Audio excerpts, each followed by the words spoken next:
Hello বন্ধুরা, আশা করছি সকলে ভালো আছেন। আমিও ভালো আছি। এই যে আমার শখের কবুতর দেখতে পাচ্ছেন। তো আশা করি বুঝতে পারছেন। ভালো ভিডিওগুলো ভালো লাগে থাকলে বা চ্যানেলটিকে সাবস্ক্রাইব করবেন, সাবস্ক্রাইব করে পাশেই থাকবেন। আমি মাত্র 2 দিন বাকি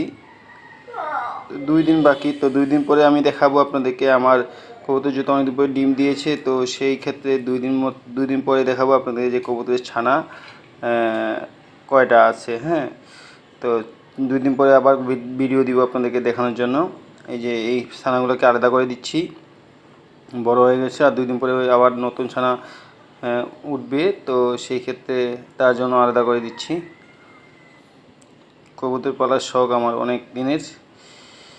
ভিডিওটি ভালো লেগে থাকলে শেয়ার করে দিবেন, চ্যানেলটিকে সাবস্ক্রাইব করে পাশে থাকবেন, একটা লাইক করবেন।